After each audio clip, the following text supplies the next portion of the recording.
Okay, welcome back, folks. Hopefully everyone is doing well. I hope that my microphone and everything is working well, but you can tell me in the comments. So, how is everyone doing on this fine summer day?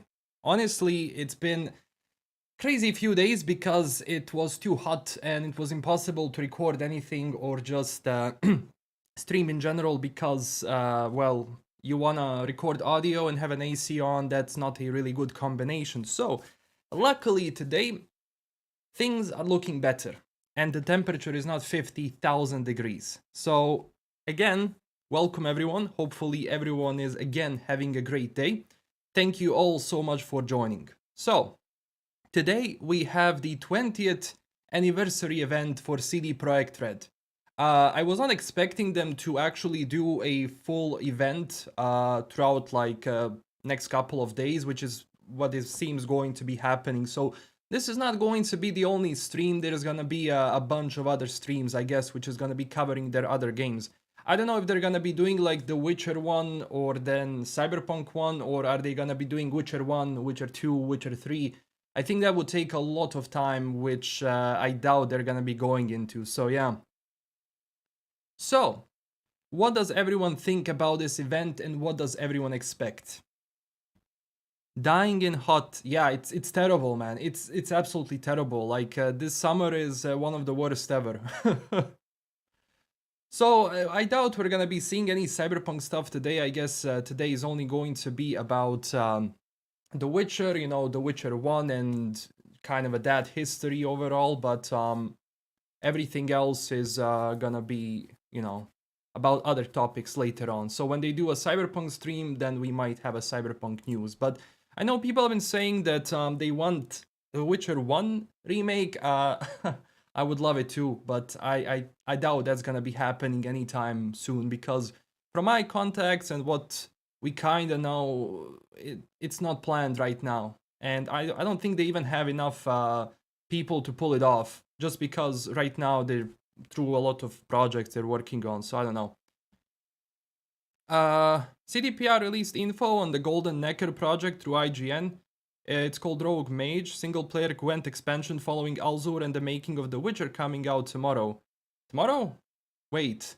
I gotta check out that IGN article later on after the stream. I know like the Golden Necker is in development, but I gotta check it to see what's going on. We'll see. LKM is the last standing soldier of the whole Cyberpunk platoon. Well, yeah, sadly, the people from the community podcast are no longer making videos about Cyberpunk, sadly. The stream is gonna be on Twitch, so twitch.tv/CDPR, and it's starting in 30 minutes. So let me see, what do they actually start the stream overall yet? No, nothing yet. They just have the Gwent stream from 3 days ago. So did I miss it? Wait, let me check this out for a second. No, it's not started yet. Okay. You think they're gonna give us new info about Cyberpunk?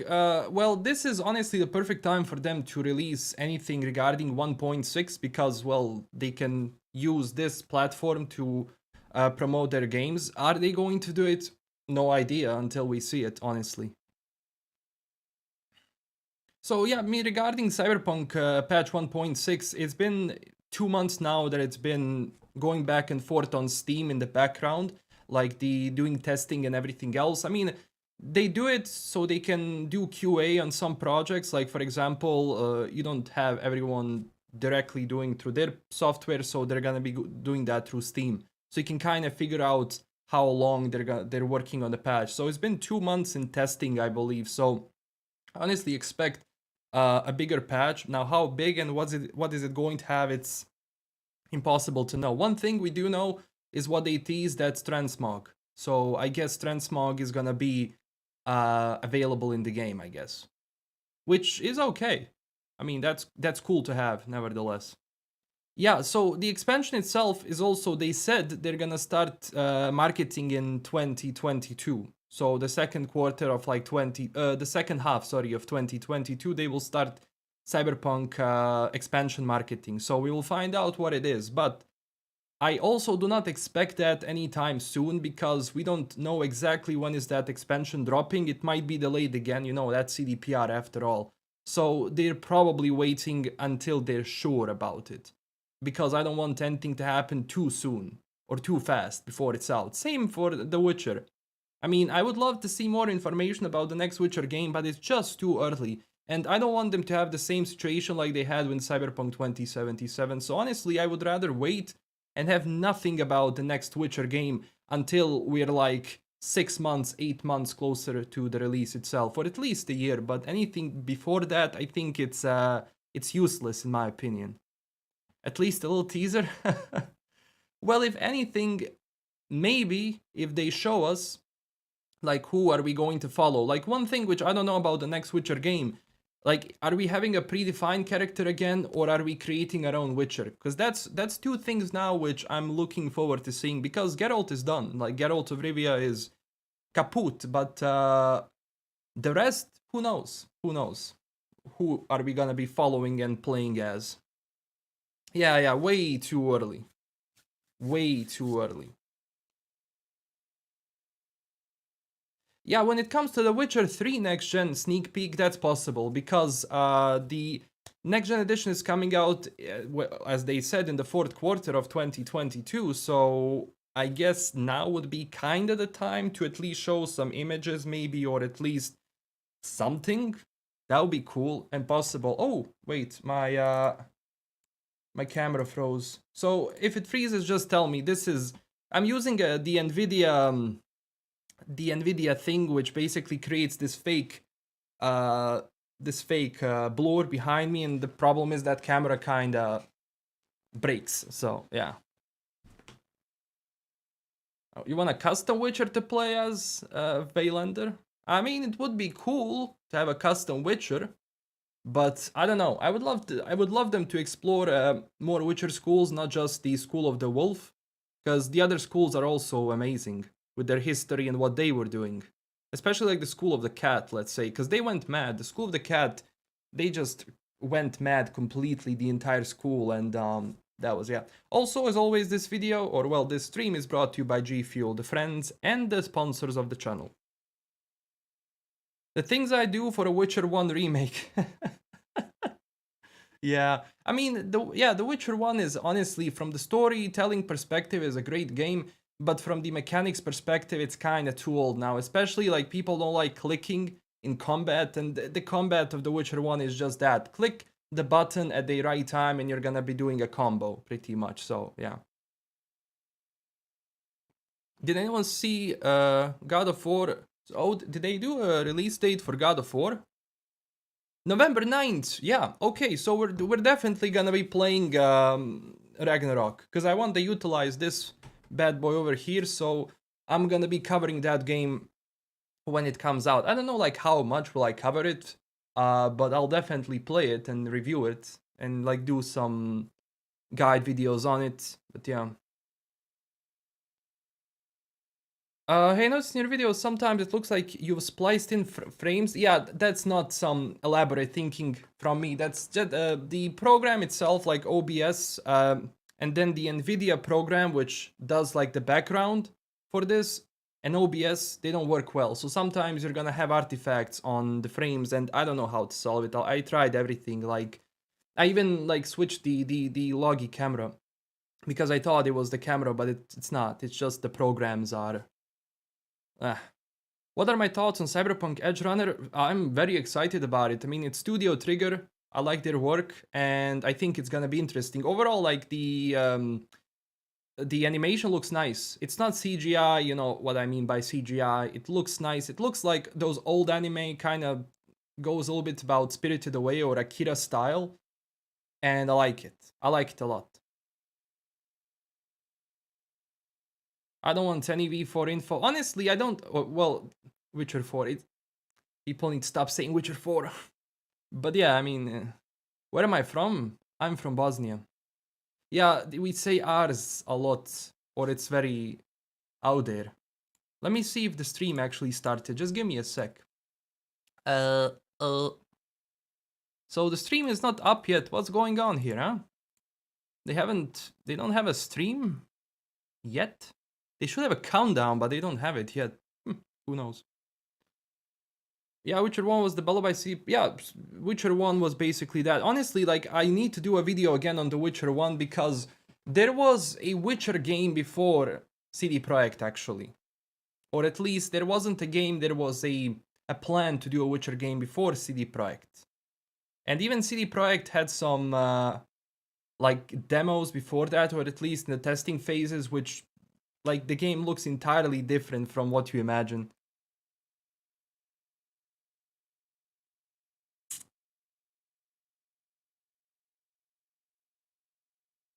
No. CD Projekt made The Witcher 1.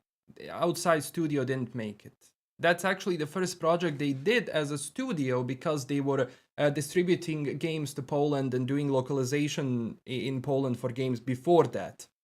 They started making Witcher 1. But Witcher 1 was made in Aurora Engine by CD Projekt. They had probably some help, but the majority was done in-house a little bit. You're gonna see that actually because this stream is gonna be about the history of The Witcher, so they're probably gonna be going into everything regarding that. So the stream hasn't yet started. I don't know what's going on. They should have it by now, but fine. There's a lot of people who expect Witcher 1 remake. That's not happening. Oh man. So yeah, I checked it. I'm on the right CD Projekt RED Twitch. Because I checked it. I thought I made a mistake, but no, it's gonna be here. They just haven't started yet, I guess.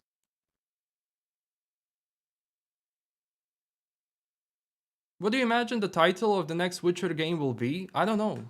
I really don't know. That'll be interesting to see. I mean, depends what they talk about. And depends what they cover overall. And like, is it gonna be set after or before happenings of like Geralt? Honestly, I would love to see like a Witcher game before, you know, even the Witcher books, because that's when you had the most Witchers running around. Everything like the books and the games are pretty much set in the after times, if that's even a word, of the Witcher. So you don't have really that many Witchers out there. So it's, I don't know. Hey, greetings from Bosnia. Thanks, man. Yeah, I'm from Bosnia. You like Bosnian folk music? Okay. Any details about this event? Well, we know they're gonna be talking about The Witcher, because they're gonna be separating the streams. So the first one is gonna be about The Witcher, you know, the history of the company, where it all started, what they worked on, la la la la, you know, the usual. City in 2077. According to their Twitter, the stream will start in 30 minutes. They actually, yeah, they tweeted 1 hour, but they tweeted that in 3:10. So they might be running late, maybe. Witcher 4 Geralt is a new Vesemir. That would be cool to have Geralt as a teacher, but I don't know. I doubt it. We'll see. Hello from Serbia. Hello back to Serbia, man. Is it also hot there as it is here, man? Because it's terrible. Hello from Croatia. Man, we have an entire Balkan over here. That's cool. Greetings from Poland. Greetings back to Poland. Wasn't the remake of one that was being outsourced for consoles that got cancelled like 2009? I have to check that. So the first time they released anything on console was The Witcher 2, which came out on Xbox. I believe never on PlayStation. And then The Witcher 3 was multi-platform fully. The live stream is gonna be on Twitch, so twitch.tv/ let me see exactly, CD Projekt RED. But they haven't started the countdown yet. Or wait. No, they haven't. I don't know. There usually is a countdown. Sup from Lithuania, hello. Hello, Mr. LKM, sir, dude. Hey, man, what's up? Witcher 4 Geralt loses all of his money on his Gwent addiction. I am from Kentucky. Hey, man. It reaches 42 degrees. My God. Yeah, same. So listen, the problem of watching trailers on YouTube is I would love to do it, but the problem is it's not gonna work well with my monetization. That's the problem with YouTube, because I cannot fully know if my stream is gonna be demonetized just because of those few seconds or minutes. So I'll do like a reaction on those trailers, but I'll probably do it on Twitch, or I just might do it here on YouTube but have an extra stream, because YouTube is like that. I mean, it's not really nice for streaming, because you can have like 2 seconds of like some random music out there which plays as you're exploring, doing stuff, streaming, and it might demonetize you. So I don't know, man. It's terrible. Greetings from Kingsport, Tennessee. Hey, what's up? Romania, hey back. Do I think Gwent is a good game? Yeah, I think Gwent is a fun game to play. Definitely. I also liked the game that they had in The Witcher 1, where you play like with dice. It's like, I don't know, it's like dice poker. I might be wrong on that, but I also found that cool. Maybe I would bring that back as well, along with Gwent. But yeah, Gwent is cool, honestly. I mean, it's like that. Gwent was like, I don't think they even CDPR thought that Gwent is going to go to the point where it's going to be a standalone title. So I'll do a video on God of War Ragnarok now that everyone wants to talk about. I'll do a video on it on the trailer. But if it's coming in November, that's great. Honestly, we get some more games to play. Nice. I thought it was actually going to be delayed, but yeah. Yeah, no countdown. I'm also thinking and looking like what's going on. Greetings from Belgium. Hello, my friend. It was Witcher 2. Yeah, but it was also in The Witcher 1. There was dice in The Witcher 1. Yeah, I mean, Gwent in The Witcher 3 is like very simple compared to the Gwent they have. Like, I tried to play the Gwent, the standalone one, but it's been out for so long that man, there's so many decks and cards you can play. It's too much. Next Witcher game should be about the last Witcher, but that's honestly like, I don't know. That's kind of the premise of the other story. Wait, it's beginning. Let me just so stream will begin shortly. Let me put it up on the screen real quick. I hope I can do it. Yeah, here we go. So I need to organize. Just give me a sec. Streaming is hard. Okay, nice. So stream will begin shortly. Do they have any music on this? Let me see. No music. Okay. Something's going on. They haven't prepared like they should. But yeah, the stream is gonna be starting, I guess, in 15-20 minutes. I hope they add series Visit to the Future in Cyberpunk. Honestly, that would be cool to have, but I mean, there were some rumors that CDPR is heavily interested in Thorgal the Barbarian as their new IP. This title is based on Polish comic book. Imagine if Thorgal could be the new Geralt. So I'm gonna be honest, I don't know who. Maybe I heard about Thorgal once, but yeah, I've heard about those rumors. I don't know how true they are, but gonna be honest, like CDPR has like what? 2 IPs they can work with. They have Cyberpunk and they have The Witcher. So if they want to make like different games, I'm sure they're going to be having like new IPs, and that would be cool if they have like a barbarian game. Morning from Louisiana, LKM, appreciate you. Oh, thank you so much for coming. Hello back to Louisiana. City in the expansion. Stream is up. Yeah, we are on the stream. As soon as something happens, we'll see it. But wait, I need to turn on desktop audio. There we go. Man, I don't like streaming. I mean, I like streaming, but the process of streaming is all over the place. CDPR stream got delayed. Yeah, we're starting good. Howdy from San Antonio, Texas, where 100 Fahrenheit is considered a cold front. Man, I don't know. Like, I'm someone who likes winter more than I like summer. Because, I mean, I like summer, but I don't like this summer. Because this is terrible. Yeah, I mean, City is never gonna show up in Cyberpunk universe. Like, they're not gonna have an Easter egg. But I said it would be cool, but yeah, it's not happening. I mean, I don't know. Like CDPR, sometimes I think they should be doing a little bit of a fan service sometimes. Honest, like sometimes when people ask for something, just put it in. People will appreciate it. Not everything, but just some things, you know. Put it in. See how it goes. Hello, people. Yeah, I hope we get too much. I mean, it's too much to handle with the OBS live streaming here, and I'm not good at it because I don't stream much, so I get, you know, confused with things.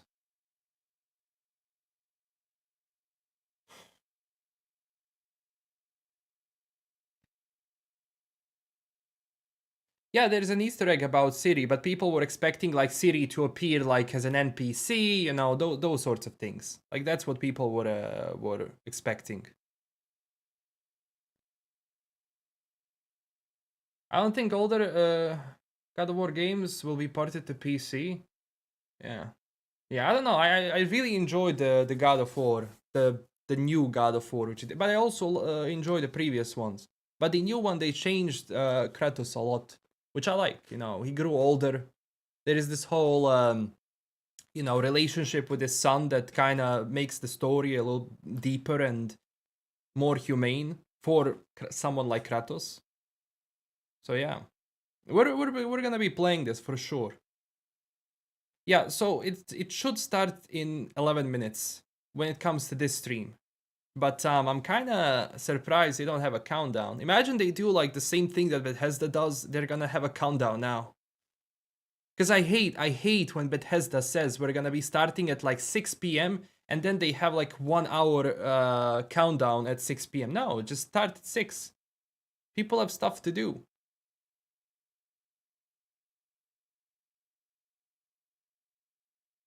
I'm reading the Witcher books, they're pretty good, but I still prefer the Witcher 3.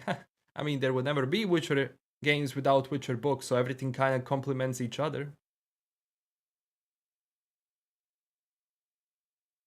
Yeah, by the way, is the new God of War gonna be on previous gen, or is the new God of War just gonna be on PlayStation 5 for now? Witcher 4, the wild stunt. Oh, I'm sure they're gonna be bringing their new games to PC because Sony started putting up games on PC slowly but surely. So I'm sure they're gonna have more on it. I mean, it's better for them. They get to sell more. It's just how it is. And a lot of people can think that there is a fight going on between Xbox or well Microsoft and Sony because the competition drives innovation. When you have just one company having monopoly, they can take things slowly and they can do whatever. But when you have a company fighting each other, for the end consumer, it's going to be better. Sometimes not when they go into exclusives, but that's just how business is done today. That's just how things are done because in order to sell consoles, you need to have games for that console. Because this Xbox, this PC, I mean, whatever, it's just a piece of plastic and metal, and if it doesn't have games, simple as that. Sony needs to put Bloodborne on PC. Yeah, yeah. I see Bloodborne tweeting like every single day. Every single day I click thinking, yeah, it's on PC. But did they actually have anything planned for like Bloodborne in terms of frame rate? Because I like Bloodborne, but I'm really not a fan of like the playing it on PlayStation 5 because the frame rate and resolution is so bad.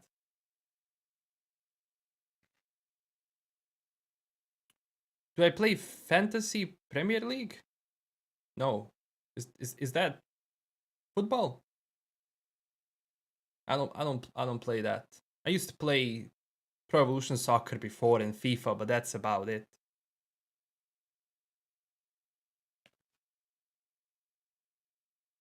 Hey, we have people from Saudi. Hey man, hope you're doing well. There's an account Which posts if Bloodborne has been announced for PC? Man, that guy is gonna be tweeting for long. So the stream should start in about maybe 8 minutes. Let's see. The Witcher stream. Okay. Yeah, this is the previous one. So I guess they're going to talk about The Witcher. Wait, Witcher role-playing game. Did they have this before? Did The Witcher have a role-playing game below it? Because I don't remember having it. Hi from Australia. Hey, man. Hey, man. Yeah, we also get... So I actually have a video on Final Fantasy coming out. Because I didn't play Final Fantasy before. I played it now. I finished 15, I finished 7, and... 9? I didn't finish 9. Or, I don't know if I... There's so many Final Fantasy games. Honestly, I get confused. Which one am I playing? So I finished 15, I finished 7. The first part of 7, and now the second part of Final Fantasy 7 is coming out, if I'm not wrong. I don't know. Hey, Shivers, what's up, man? Ah, you're on vacation. Nice, nice. So yeah, I'll have a video on Final Fantasy where I'm gonna talk about what I think about the game. At least I'm gonna start with 15, then we're gonna move to other Final Fantasy games if people like it. Greetings from Atlantis.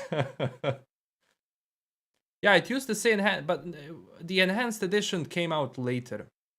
So I don't know why they added role-playing game below. That's weird, but it could be just, you know, RPG, just to sum it up. You think they will show next-gen version of The Witcher 3? It's possible. Next-gen version of The Witcher 3 being shown is a lot more possible than the next Witcher game or The Witcher 1 remake.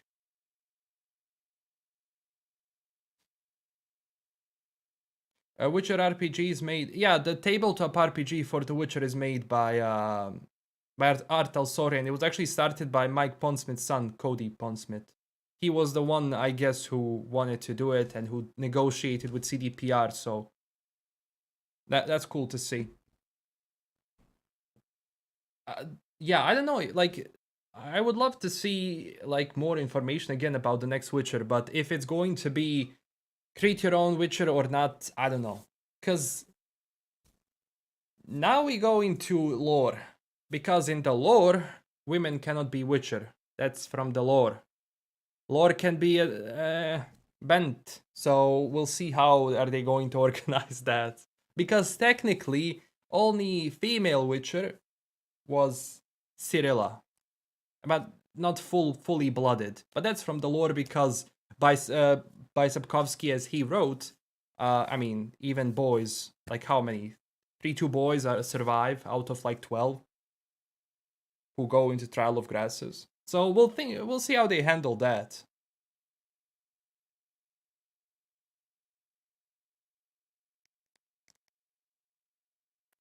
So yeah. When are they going to start this though? This is going, okay. Witcher Super Mario crossover. So, I think they already have, like, no, they have the Witcher 3 Game of the Year edition, right? Yeah. Greetings from India. Hey, what's up? Lalaya has confirmed that the stream is only about The Witcher 1. Okay, so how many streams are they planning? I mean, I'm not complaining. We'll do all of those streams. Like, we'll do it. But, I don't know. Like, they really planned something big for this. Yennefer or Triss? Shani. I'm a Shani enjoyer. Hey! Akemi, what's up? Thanks for joining.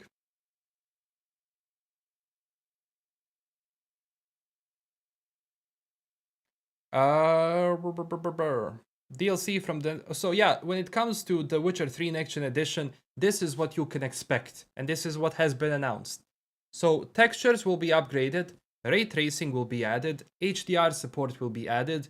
And when it comes to the DLCs, it's going to be a cross promotion between them and Netflix. So Armor, maybe alternative looks for Ciri and Yennefer as well, but they're not gonna be having Henry Cavill in The Witcher. Because to do that, money has to exchange hands if you want to have an actor and his likeness in a video game. And I don't know how that would work, honestly. So, yeah. LKM is stress topic. You had me there for a sec. I was like, oh, not again. I'm being accused again, randomly. How many streams are planned? I don't know, because this one is just about The Witcher 1. They could have a lot of streams.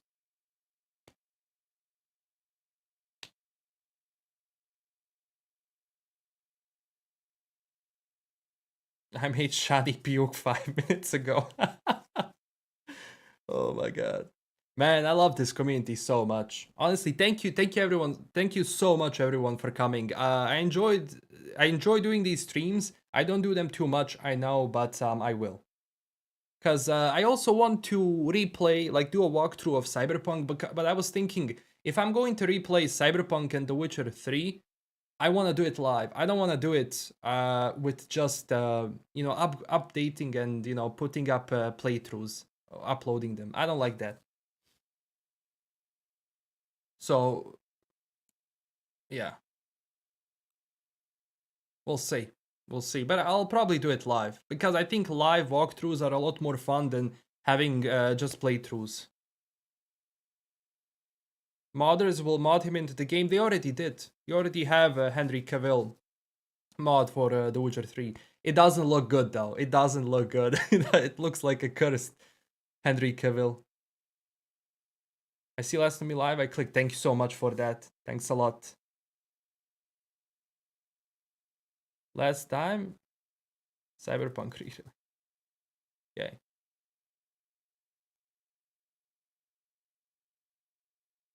No, they're not.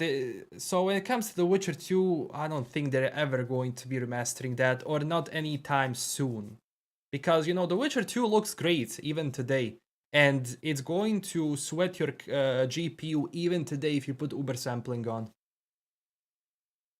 Am I gonna cover Gothic remake? Yeah, of course. This channel started with Gothic, so anything Gothic related which comes out, I will 100% cover it.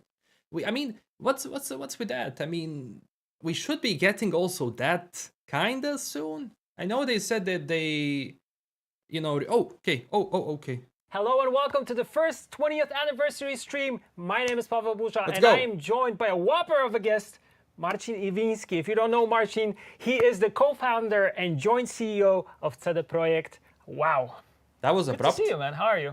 Wow. Good to see me and good to see you as well. I'm great. Thank you. Thank you for Awesome. having me. It's my pleasure. We are going to talk about ancient history, so that's why I'm here, right? Yes, we're going to talk about Witcher 1. And the fun thing is that we're going to be doing these streams on a weekly basis. This one's pre-recorded, but the other ones will be live because, as you probably know, Marcin is a very busy man. But he managed to find the time for us to sit down and talk everything Witcher 1.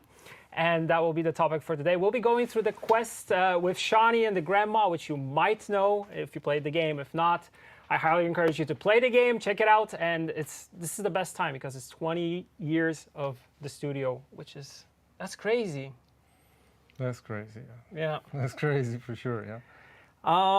So yeah, let's start off from the beginning. Why did you in the beginning decide to do Witcher as the universe of choice?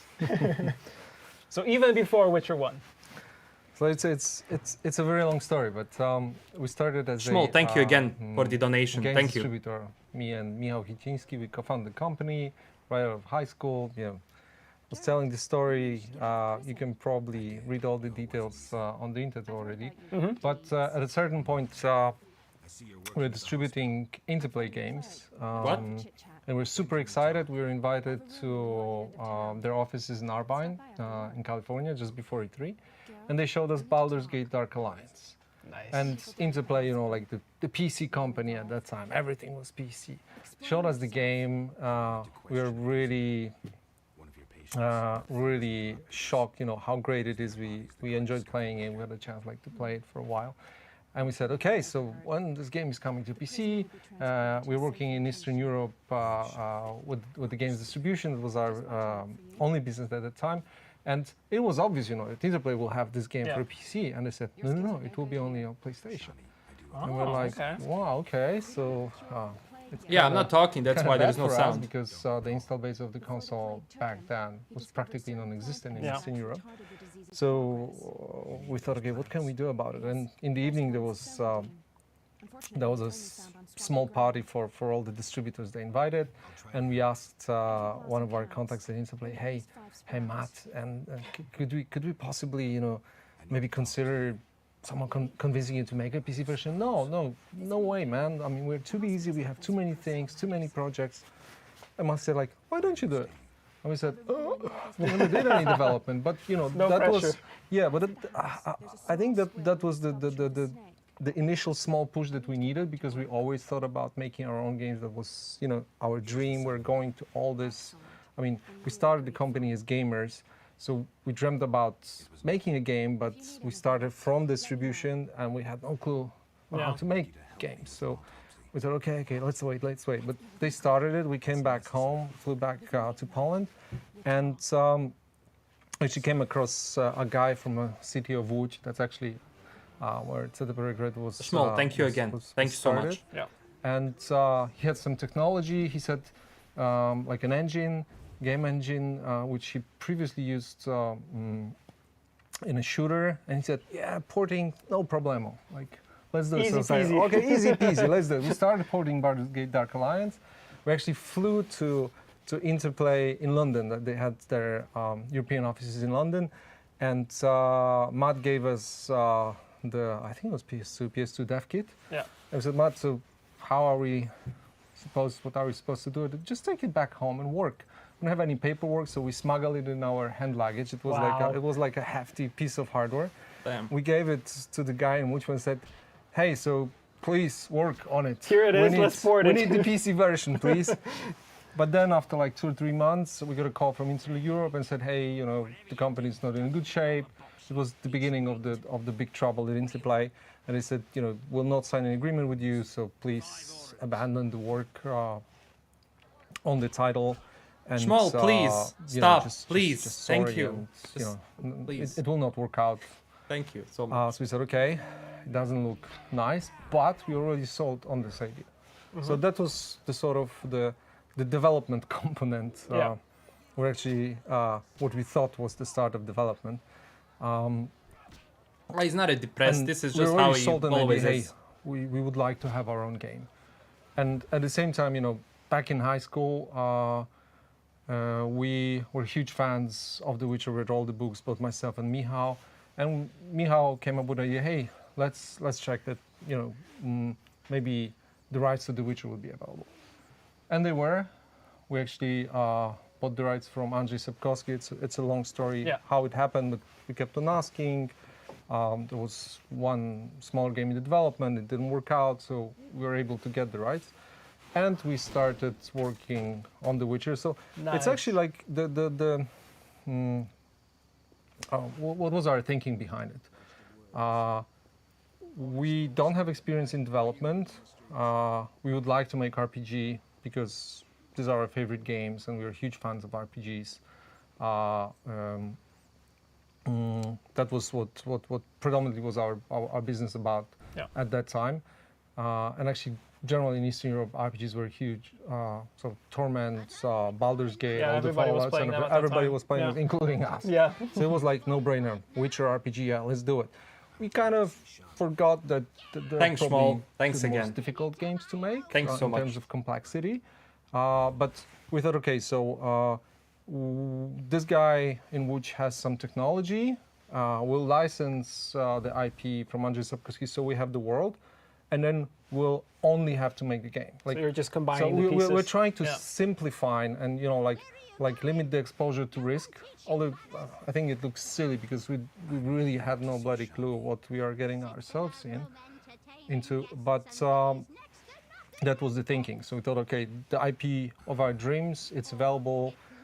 We definitely should pursue it. And I think, you know, with The Witcher, it was first of all a dream coming true, and second, it was perfectly suited for a game. What I hope our fans can agree with after all the releases we had. Yeah, even me, like personally, I grew up with the books because I remember like reading them in schools for the first time, The Last Wish. which was like in high school. And same here. yeah, and I got so Schmoll is a giga into chat. it. And then actually, I Thanks remember again. going Thanks actually again so picking much. up Witcher 1, which we're seeing, and playing it for the first time. And this was where I felt like the world that I imagined in my head was actually in the screen in front of me. It was just so incredible, and that kind of has, you know, set me. I read the first story when it was for the first time published in the science fiction monthly, Fantastica. Yeah. So that was the moment, and then I was following every single thing that Sapkowski released until this very day. Nice, that's incredible. Patata Sniper, Okay, thank so you. Thanks when so you were much. starting Thank actually you. the development on Witcher 1, Thank what was you. the setting? How did the studio start forming? Because now it's a big I company, froze? thousands of people. Like, what was the early beginnings like? It's always difficult, but I think, Why does you it know, always freeze in the worst possible moment? You have it in the stories I'm of a lot doing of it. companies that, you know, they didn't know how hard it's going to be or what they're getting themselves into, and that's exactly our case here. We didn't know how difficult it is to make an RPG It's game. fixed now. And I think if we would have known, we wouldn't have started. Like, we could have been paralyzed with, I don't know, fear, or we were always kind of Sorry about that. audacious and quite brave in terms of decision making, but still, it was an uphill battle for many years, like actually pretty much up until the very release. So how it all started. So we have the Witcher license, and we started with a prototype on the tech from the FPS guy based in Łódź. Initially, just a couple of people. After about 9 months to a year, we had a demo. With Michał, we bought the most powerful notebook money could buy at that time. Nice. It was still kind of, you know, hard on the FPS side. Yeah. Especially there was a demo. There was a tree with crows, you know, flying off the tree at a certain moment, and it was really like hacking and stopping. Yeah, frame rate was dropping dramatically. And then we asked, I asked Michał, can we get a better computer? No, that's the best one. So, and actually then I used all of our, because I was running our international business at the distribution and know all the contacts. So I used all the contacts to get meetings with all the key players. You know, no digital distribution, you can go direct to consumer at that time, like direct to gamer.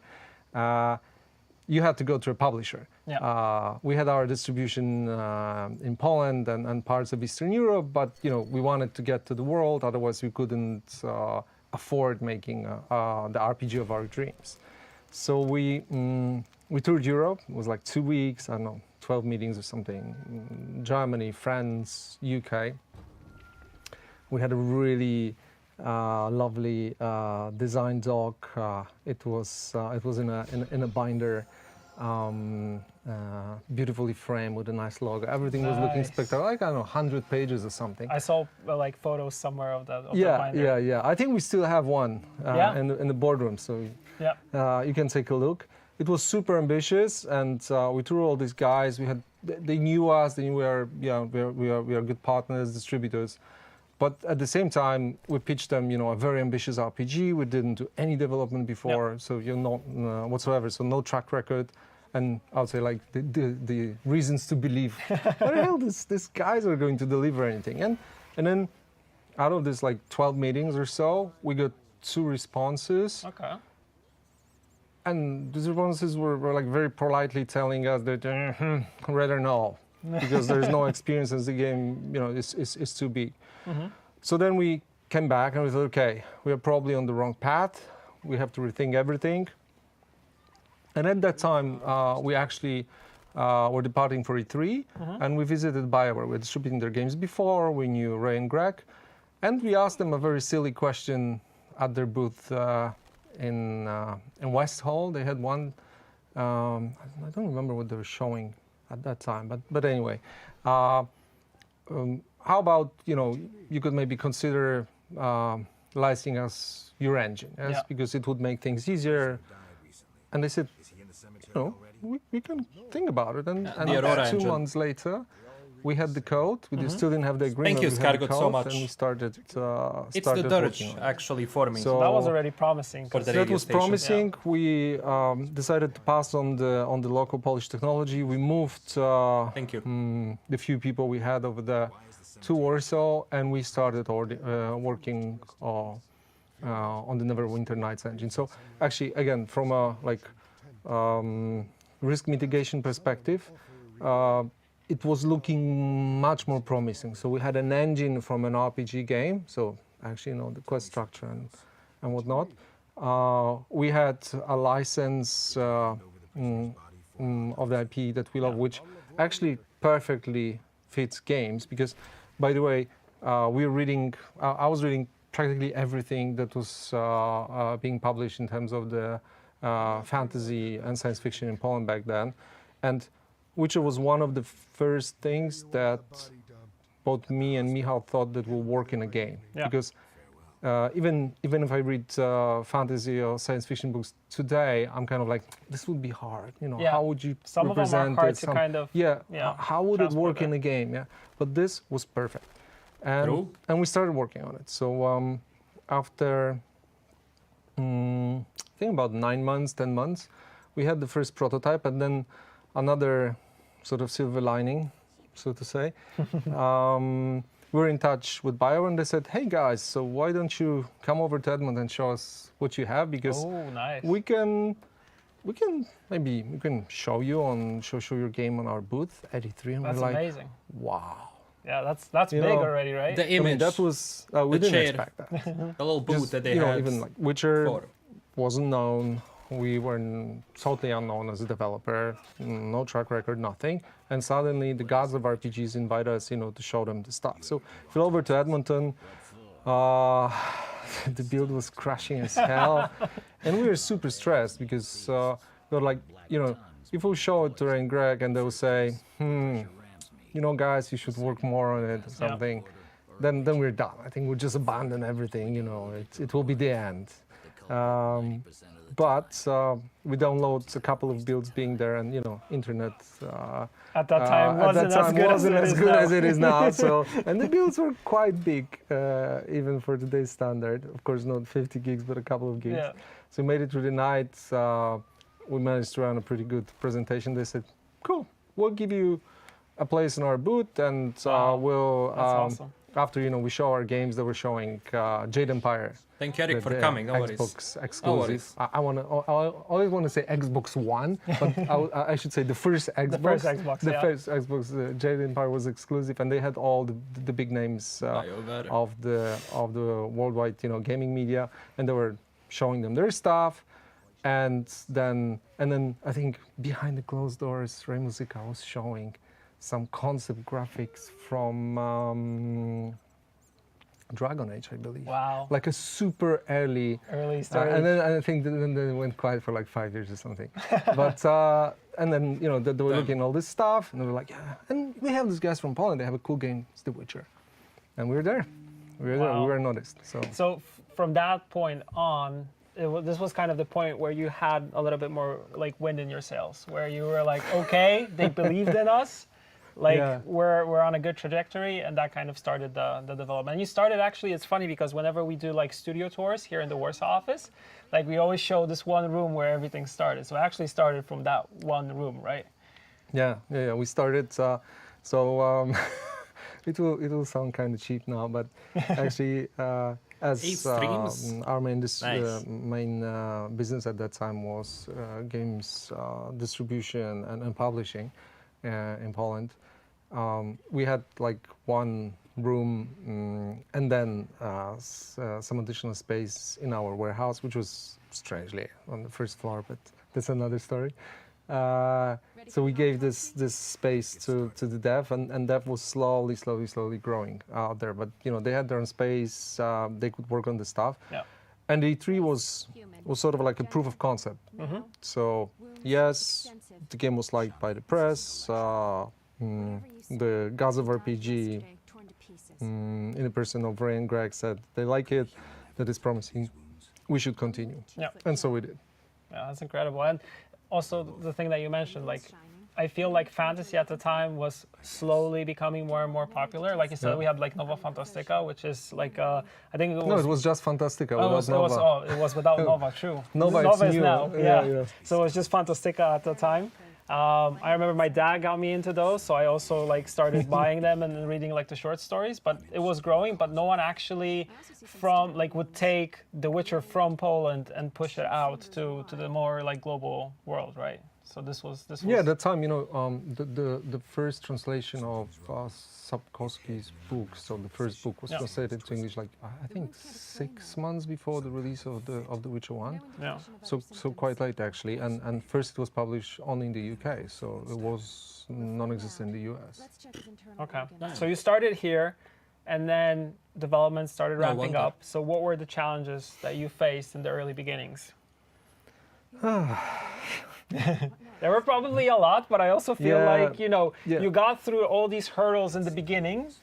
So I'm talking, as you have already noticed, I'm talking a lot about what happened externally and how did it work, what kind of deals we're setting up. So I wasn't running the development. Adam Kiciński was with Michał. We were of course constantly talking, but I was the guy traveling around, getting stuff done, preparing the shows and everything. And I was coming here and I was learning like, okay, we have a problem with this, or we've prepared everything, we have the whole world, and we have to cut. I think the most painful thing initially for the first probably 2 years was how the hell can we measure the size of the content we're producing, how it will work out in the game, because you can putting the cost and timing problems aside, you can create a lot of stuff and then it's empty. And actually we've run into this problem several times, that we are overly ambitious. So the design doc which I've mentioned, and it was super huge, and then I think what the game actually is maybe 50% of it, or even less in terms just of the sheer scope of the number of locations. And still we had quite a lot of challenges with feeling this world and making it feel alive. It was progressing like Witcher 2, Witcher 3 and so on, but we didn't realize how huge it will be. We will actually put it into the gaming world. So the first cut, everybody's crying. It's a disaster. This game, it's castrated. It will be worthless. And then the second cut, and then the third cut. And even after the third cut, it was super challenging to put it all together and making intriguing and interesting in terms of you travel to the world, through the world, and you see that it's leading and breeding and stuff's happening around you. And it's not just an empty plane.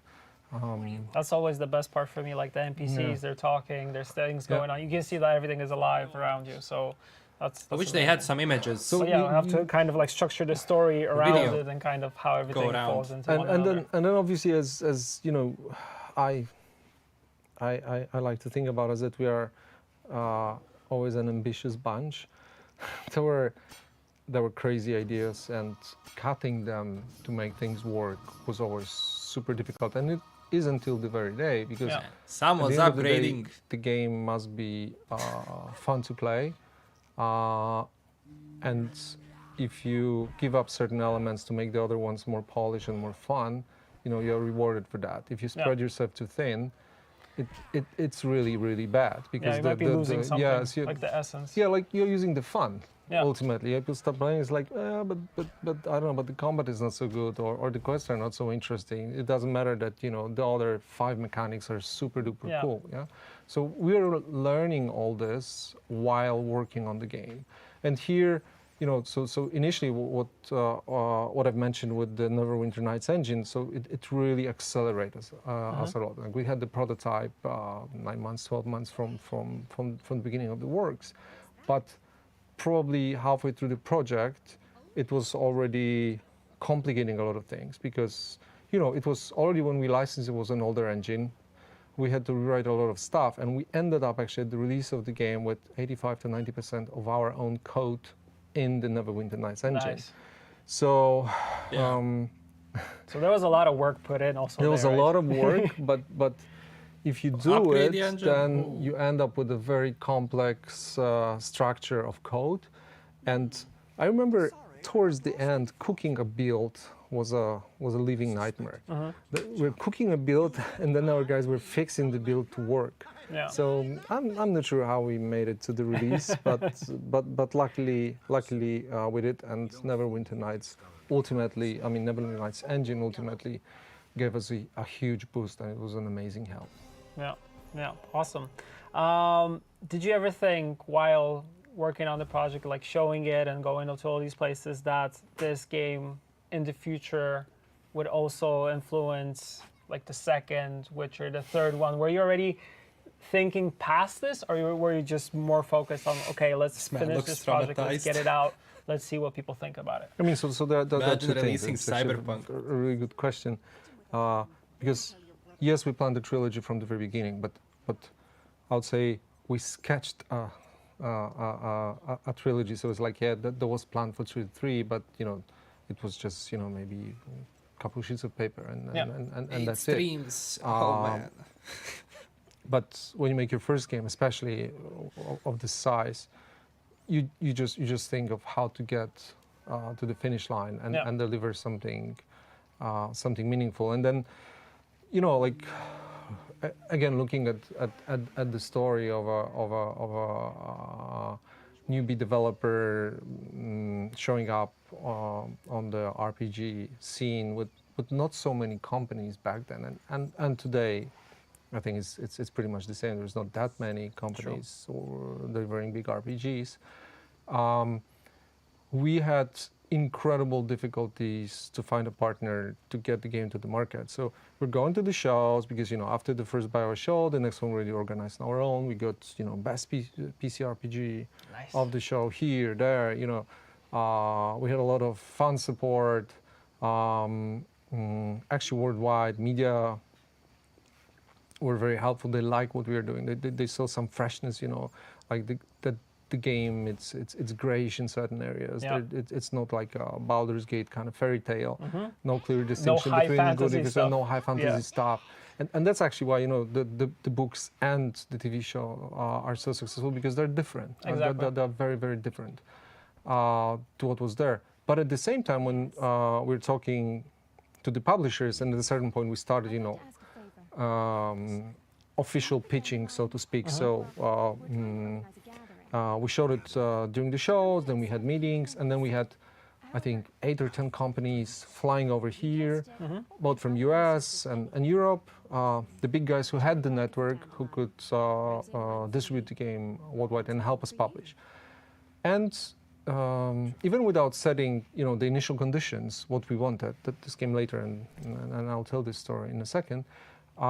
They were looking at it. They were making due diligence. We had some really like 2 or 3 day due diligence of the studios, including that, you know, the tech lead and me, and then the art lead, and you know, some other leads that were close in different rooms with different experts from their side, and they were questioning them, asking them questions, and then putting it all together and looking at like cross-checking the answers. We were like, I want to say making like sort of an investigation. Internal investigation. How does it work, and if we know how to deliver the game. And unfortunately, the conclusion were always, I mean, they were never telling us what were the conclusions. I was just answering phone calls afterwards, and I was actually, it was very helpful with my English. I was improving how to politely decline a project. So I was hearing very different explanations, and frankly speaking, it was really hard for me, because, you know, we're very short on money. We needed funding to get the project to the very end. We financed it, like looking today, I think we financed probably 60% of it from our distribution proceeds, but we're making a game for you know, for the global market, and we're financing it from proceeds from distribution from Eastern Europe. So it was really, really hard. And then we found Atari. Yeah, this is just the first stream, you know, so far. there. I mean, if there's gonna be 8, I mean, We started discussing the terms. It sounded that we are in agreement. Okay, good. Good. And then we got the agreement, actually. And the agreement was saying something very different Oh, to what we've discussed. And like, not getting into the business details, the key part was that I mean, our condition was we keep the IP. We keep the intellectual property, the rights to which are ours. We have some, first options to make another game with Atari. Not, but what the legal sent us was like totally differently, almost like work for hire. It took me six or 7 months of negotiations, and we had like 2 calls weekly with their lawyers and our lawyers, and it was the first time for me. So again, super stressful. And we were running out of money back home, and finally we made it. Nice. We finally made it, so we could focus on building the release plan and getting the game to the market. It was like I think another year from the moment we signed the agreement, and the game was out. That's incredible. And you wanted, of course, to go as global as possible, right? That was kind of the idea. Yeah. So like, okay, let's global. I mean, like Western Europe and like Eastern Europe, we're doing ourselves, and There's the dice. I want to go all Western Europe and US, and Atari wasn't in a good shape then, so they didn't have that big of a muscle in US. In Europe, they were much stronger.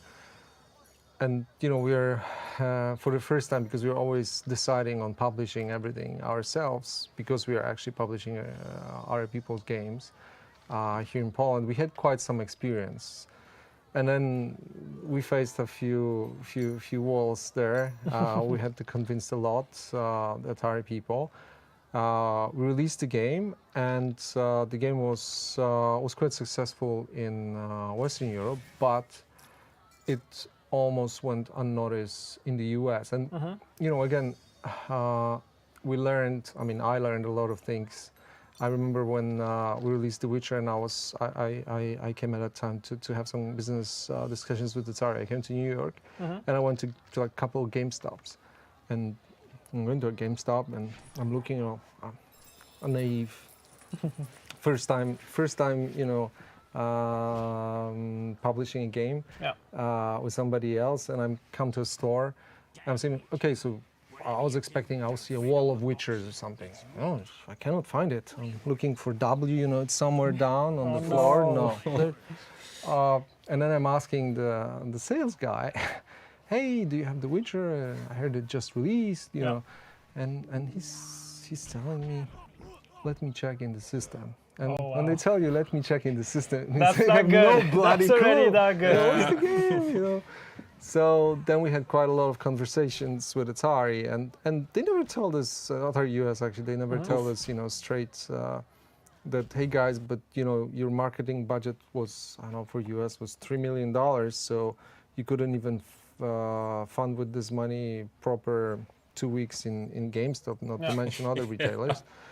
We learned it the hard way, but the game was so much supported by the community that actually, and this sounds totally crazy from today's perspective, the sales, especially in the US, were better the second quarter, not the first quarter when we released it. So the first quarter we went unnoticed, but then the hype was building among gamers, and they were asking the stores and asking the retail, actually put it on the shelves. Can we get The Witcher? Can we get The Witcher? So we've accelerated. We started, I think, with 81 Metacritic or something like that. And we thought, okay, it's the first game. We had to get it out through the door. And Michał Kiciński came up with the idea, but come on, that's not really our ambition. We want to do better. And we spent a year working on the Enhanced Edition. And after a year, released Enhanced Edition, which sold even better. Yeah. And then, it keeps on selling in this shape until the very day. Yeah, Enhanced Edition is the one that I had. I remember it was like this beefy box with a lot of stuff also inside it. And I remember like picking up the game. But here in Poland, I think it was just, it was everywhere, because an MP could like have like the top shelf, like just where your eyesight is. It was our home turf. The IP was huge here. US was always the most difficult at the very beginning, because we were unknown, the IP was unknown, and we had no track record, and we didn't really have money to invest in the marketing. So, you know, this is very simple: go big or go home. Yeah. But we've managed to build our presence step by step, and at the end it worked out really well. And although, you know, you have to remember, like, Witcher 1 was more for the core gamer, Yeah. for guys like us. So, you know, the interface wasn't too clear. I remember, you know, talking Actually, to it was some A media, posing. and it was I know, almost like when like you a say play- did you A, play the Witcher people 1? don't Yeah, understand. It's hard, but it's good. It's so rewarding, man. I survived it. Yeah. Yeah. So that was this kind of game. Talking about the enhanced edition box, that's the box we had in Poland at the release, and we spent Whoops. quite a few months to convince Atari that it's worth to spend on the additional cost of goods to Yeah. have this amazing box for release of the enhanced edition. And actually, this box worked magic. Yeah.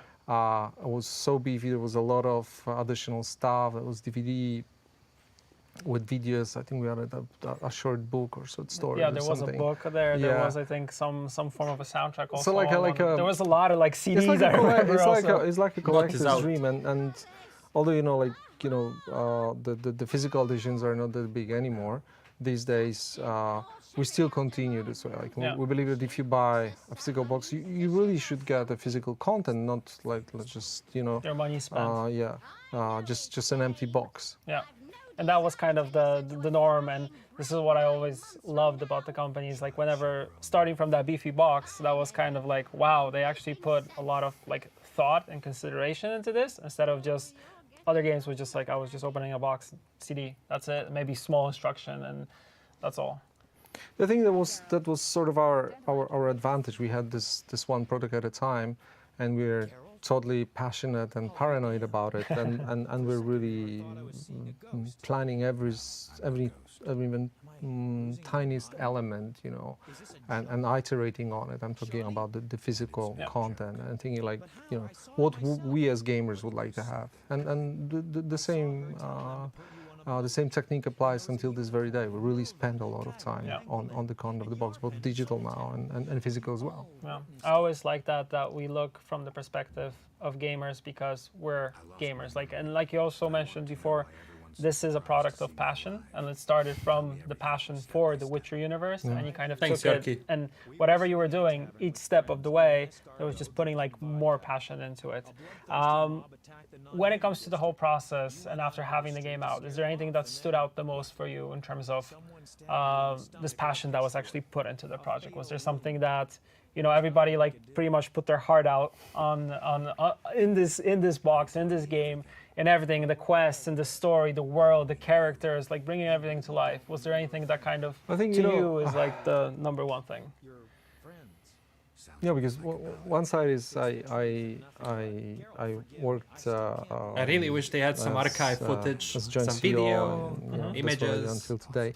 That would be And, cool. I work alongside everyone. So as I was focused more on the publishing side and the business side, I remember these moments of glory when we're showing it to the press and to the gamers. This is always, I mean, until today, it's super It's the best important, feeling because thing, yeah. you know, people think it's really like, hey, they showed the stuff at E3 and it was good, and that's it. No, you know, months and sometimes even a year goes into preparation, and then that's the ultimate moment of verification, how good your game is. Yeah. And it was really fueling us, giving us power, and then we're taking more and more developers to show this to them. That because I know, talking to our devs, that, you know, if you work internally for a long time, you really lose the external perspective.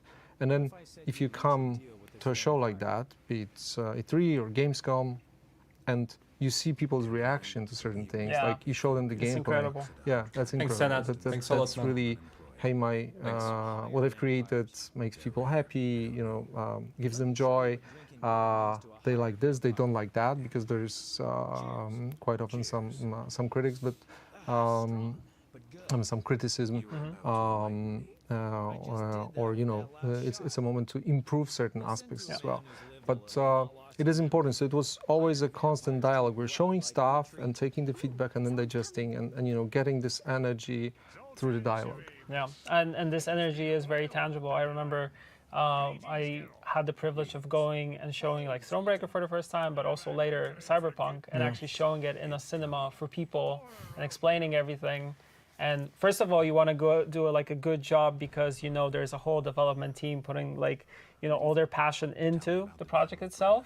And you're there trying to show it to everybody and do it justice. And when you actually show it to them, and you see the reactions of people like walking out, just giving you like thumbs up or saying this was amazing, or you know, taking you to the side and actually talking to you about it. That's where you kind of feel like the passion that you're putting out and that other people are putting out is coming right back at you, right? So they're kind of deflecting that back to you. I think it forms My us. man's gonna go That's sleep in this who shit. we are. Like we were not making these games in isolation and then suddenly kaboom, you know, rabbit out of a hat. But It's it's close. a dialogue, so we show elements, we show bits and pieces, get the feedback, get the energy, you know, work on it, and then show some more. And then at a certain point, release the game. But then after releasing the game, it's pretty much the same. We get the feedback, we try to improve certain elements, you know.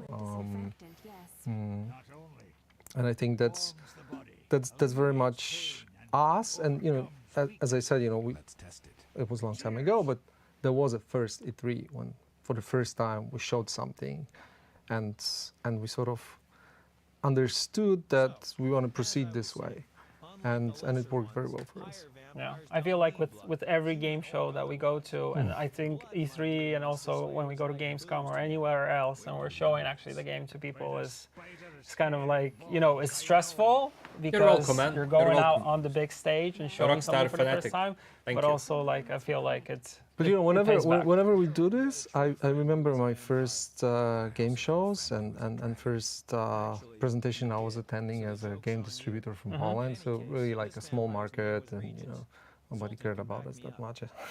Original live stream at is that on time. Twitch. And I was at ECTS in London, and you know, I was shown Messiah, for example, Okay. by Dave Perry, or some, I don't know, it was Fallout 2 or something, or Baldur's Baldur's Gate. That's Gate, how yeah. I met Greg and Ray, and being able to witness, you know, a product that it's not fully shaped, but having the privilege of talking to the creators, and you know, like I was like totally sold on it immediately. Of course, you know, I saw a lot of games I didn't like, but then I thought that we got to do this. We got to have our own game, and we got to show it to people and create it for them.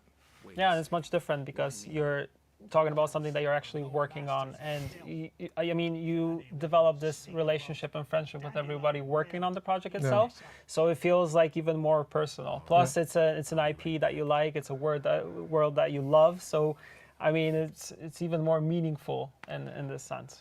Yep. Incredible. Amazing, Incredible.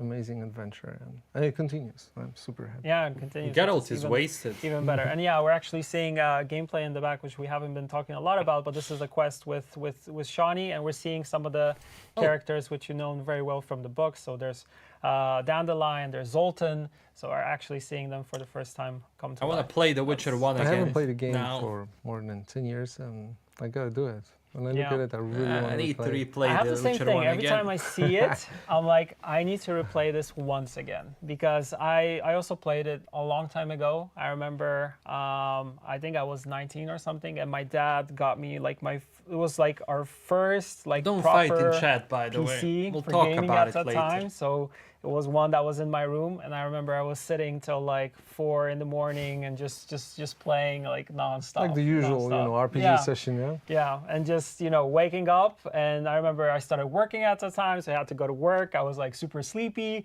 but, you know, got through the day, came back home, and rinse and repeat. It was just amazing. And yeah, the quests and actually the characters coming to life was something that stood out to me the most. And I feel like we keep on continue doing this, right? And we're kind of also expanding the universe. Like there's so many things that happen throughout the years that it's been incredible. So when you're saying all that, like, you know, Witcher worked on it, so I knew the plot. I still played it in the same fashion. But actually, when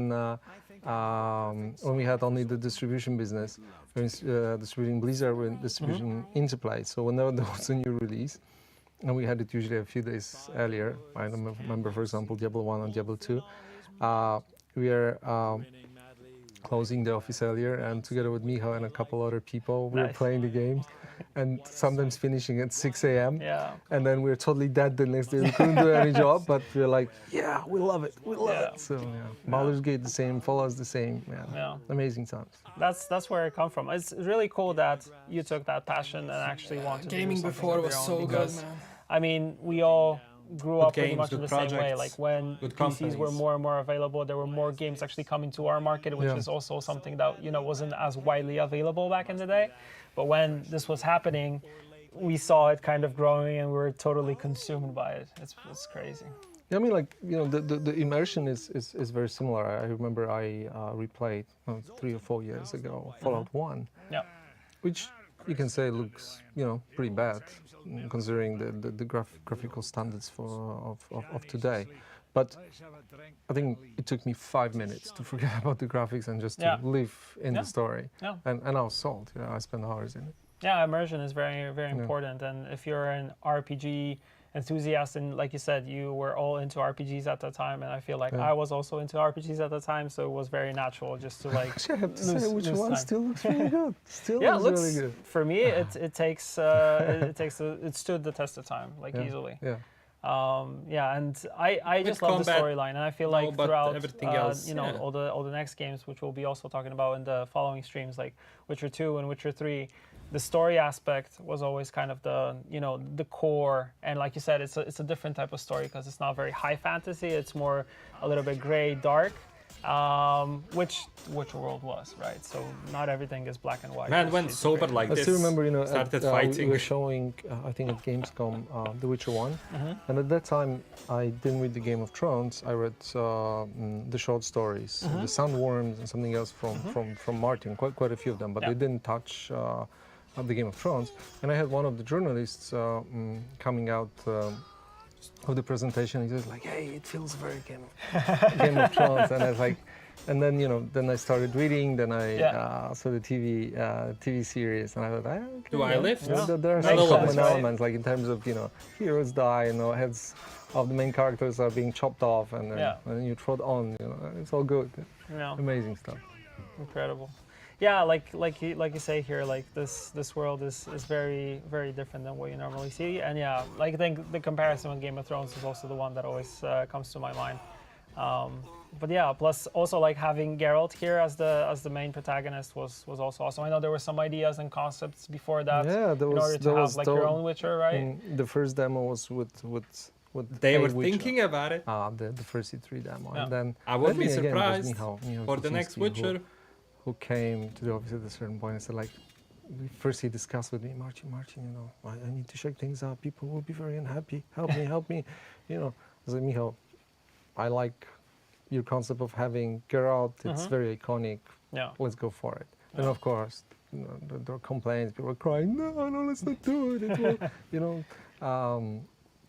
take a lot of the game. Like, people won't be able to create their own character. But I said, Geralt was so strong and so iconic that we didn't have any Good, they went with Plus Geralt on the the good. Yeah, the RPGs at the time were kind of that you were creating your own character, your own party, which was kind of fairly everything. Yeah, pretty much everything. And here you were sold on a. And that was another point of differentiation and unique selling point. But also, I think it was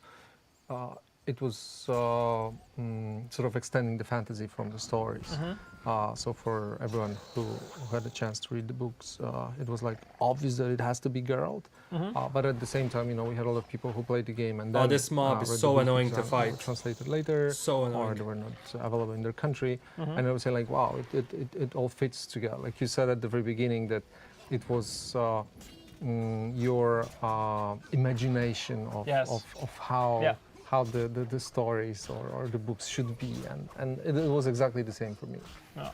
Yeah, and I also like that the work done by Andrzej Sapkowski is like everything there is kind of shown and explained that you can actually imagine it in your head. So I think it also made it easier to actually like create. Like here we're seeing like a fight with a flutter, right? And this is how you would imagine the monsters. And I also think that, you know, whenever we were creating monsters for any of our games, or like the big bad guys, like there was a lot of like, you know, very like thought process and details that went into this. Actually makes it look like something that you would imagine in your head when you're reading the book. I totally agree. I wasn't. Remember when I played to the Fair. game, I didn't question even one monster, like because sometimes you play a game and I don't know you read a book and then you say like, no, You see it like, solid, no, this is I don't know, not like, what I imagined, right? like I was a huge fan of Lord of the Rings, and I saw the trilogy. I was like, the orcs? No way, man. And he's Those are not back my to being orcs. drunk. Yeah, this is not the ones that I imagined in my head. Yeah, but it was really cool, and like I mentioned also in the beginning, like seeing the characters here, it's just even better. Like Dandelion for the first time, and how witty and the jokes and everything in the story is pretty much how I would totally imagine it. Yeah, and also But then you know at the dwarves. very beginning, the quest with the witch. This is the thing I remember the most, because I still remember that I was so surprised with the twist of the story. Yeah. For all those of you who didn't play, I strongly encourage you to play. It's at the very beginning of the game, and I was sitting there, and you know, it's my game. Oh, but I know it. Of course, I forgot about this part, or I didn't read it, or something. And there's plenty of quests, so I didn't know everything. And I was like, oh my god, really? It's so cool. Yeah, I have the same thing. My It's God, like I I know hate that bots. we normally like working with community and peer and stuff like that. We normally tend to play it earlier and experience it. I always try to not maybe see the whole thing, just see a little bit of the game itself, because I feel like it kind of spoils the initial like impression. But then even if I see it and I replay it myself, like sitting at home, it still has this like. But besides, big you know, if you go through it as the full package, it's completed. You know, there's a consequence of quest. It's suddenly you did something differently here than you played during the presentation. Something there, something changed. You know, and then you have a very different experience. Like different dialogue options, yeah, exactly. like different routes that you go. And the non-linearity, it's a super cool thing to replay or generally be surprised, because I think that's at least what I'm looking for in entertainment. I want to be in a way surprised, but by the story, by the twist. You know, if I go to a cinema and I know exactly what will happen in the movie, and sometimes you can I see predict it, so kind of what's I'm going to like, happen. okay, he will do this and she will do that, and then they will do this, and I leave cinema. Okay, it was a bore. Yeah. So you don't want that predictability. I'm gonna put you in timeout mode for the time being. There are multiple choices. First and warning. there are actually consequences to We'll what talk you about And it. very choose and what you late, do. you know. So Yeah. that was a novelty as well. That was a novelty, and Because we know you and don't some like people the I remember game, were but complaining like repeating "Why? it doesn't You know, change I anything. choose now. I want to know now, like in all Yeah. the other games. No, wait, Yeah. But they appreciate it at the end. Yeah, it's really cool. And if they don't like it, they replay it, but they have to replay like 5 hours of the game. Yeah? Yeah, that's what I also like. I know people that went back and would be replaying quests in order to see if they can get a different outcome. Yeah. And it's also in this quest when you're meeting the grandma that is with Sean, you're living together. Like you try different dialogue options when she's like, "Get out, out!" It's always pretty much the same one, but people are still trying to get like different things. And I also remember like, when it comes to getting endings and things happening within the games, people are like, we're either happy with this or maybe, I don't agree. Or I always loved this discussion. This was actually for Witcher 3, which was which ending is the good one. Because, and I saw like, people from the community talking amongst each other like, no, this one's the I lower remember one. the whole company was talking about it for a few weeks. What did you get this? No, it's bad. I got this one, it's better. And then we were replaying, I remember when I was getting recruited as a community assistant back like 6 or 7 years ago, that was one of my questions, like which ending did you get in The Witcher 3? And based off of that, you can already tell the personality or the kind of the playing style of that person. Cool. Amazing. The worst ending Awesome. at first. I think we went over through everything Witcher 1. Is there anything I got so mad. from I got so this mad. whole experience, like looking back, is there anything that you maybe thought that you guys could do differently, or any lessons learned at that time that you moved on to Witcher 2 and Witcher 3? Is there anything that kind of stands out if you look at it from the perspective of where we are today? I'm another person that's really analyzing the past in a I'm the same, so I regretful understand. way, in terms of like, I'm saying complaining or anything, but saying like, yeah, I could have done this better, I could have worked more, or whatever. I think we are super lucky. We met quite a lot of amazing people on the way who helped us. But we're lucky to get so many talented developers working with us. It was a little bit easier because everybody wanted to work on The Witcher, but still, we didn't do any game before, so they were working on a dream more. Yeah. And then, I will never forget what Ray and Greg did for us. But this, we are in touch until this day. Wow. Actually, more with Greg. I met him like 2 years ago. Did you guys go back in time to a little talk bit, about yeah. Witcher 1? We talk about games. He's still playing a lot. Not playing that much anymore. But he's running his beer production company, and he's got a little brewery in Edmonton. Not that little, actually. With great food and drinks. If you're in Edmonton, you should definitely visit. Nice. But these are these are the moments that you cannot plan. That they just happen, and everything just fell into place. Yes, Yeah. and sometimes, especially if you go through a process like, I don't know, looking for a publishing partner and signing the deal for 1.5 years, and you're hardly surviving as a company. But these are very forming moments, and then a lot of good is staying with you afterwards if you go through it, if you manage to go through it, because sometimes you don't, yes, and you got to change course. But that's also a lesson learned. I think the biggest struggle we had was really after Witcher 1, when we started working on the console version with an external developer. And then the tech, which was the mix of Neverwinter and our tech, was really super duper difficult to port, and then we had to cancel the project. But that was, another lesson learned. So that's why we started developing Red Engine for Witcher 2, which we use in Witcher 2 and Witcher 3.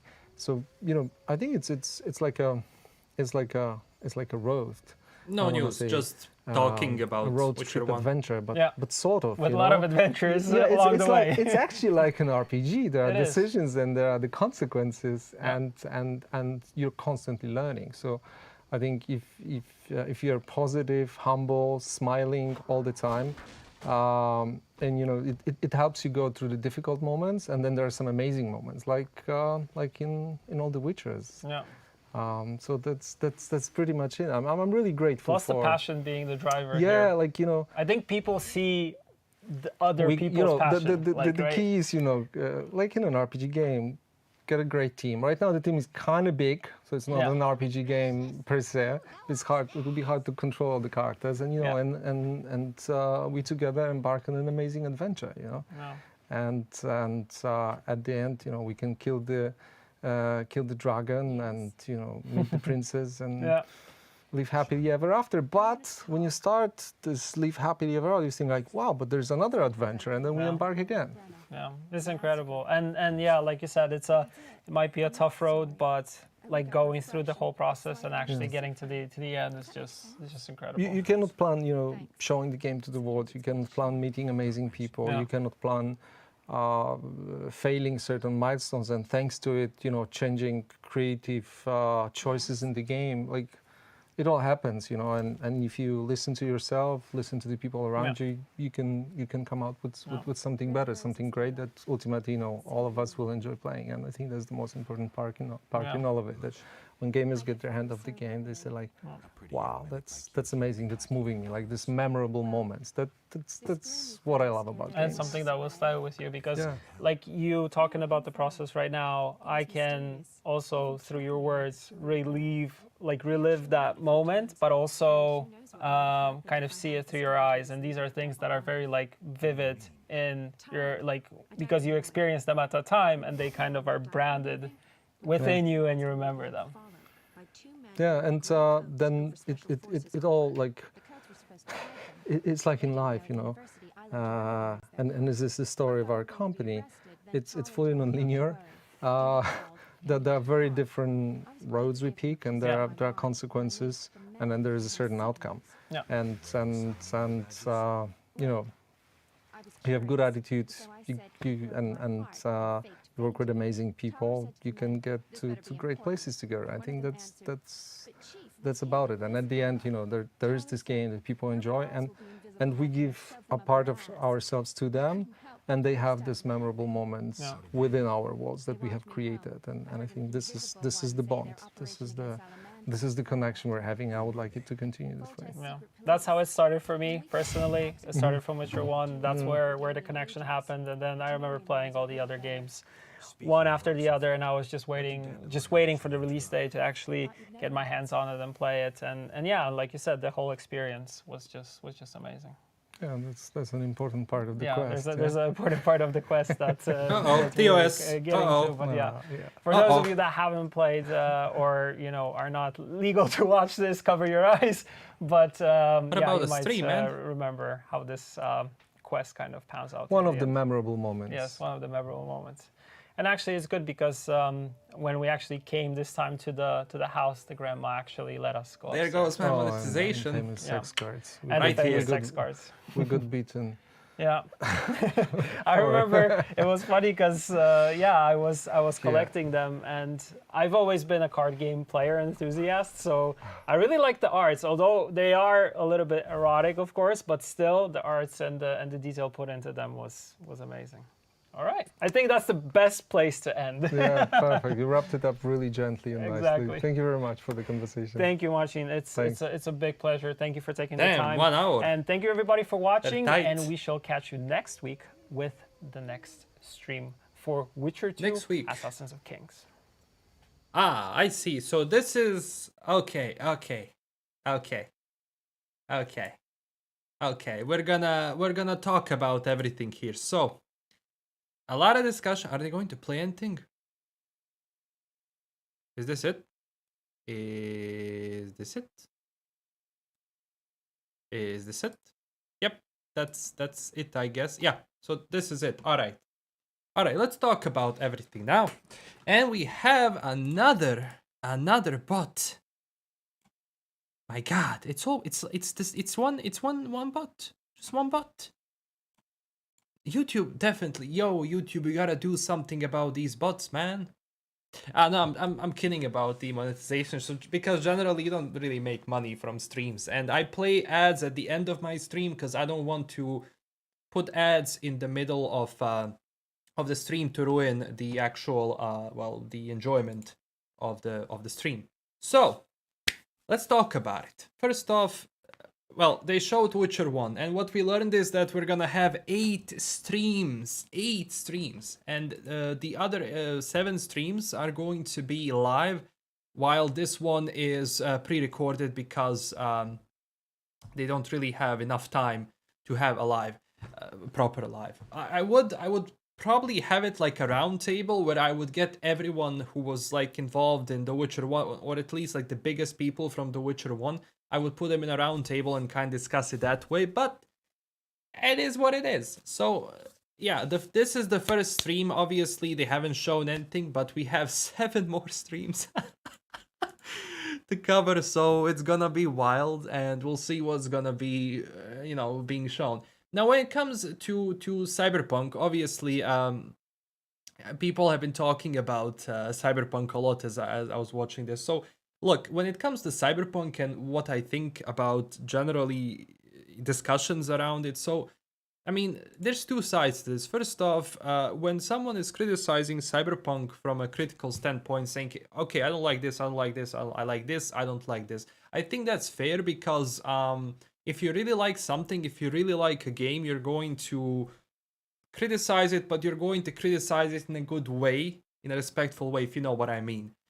On the other side, I mean, saying that no game has bugs or problems or anything, I think that's also a wrong mentality to talk about, because if you really like a company, if you enjoy that company, you're going to speak up if there's problems within that company just because you care about it. So I think there has to be some form of a balance in that.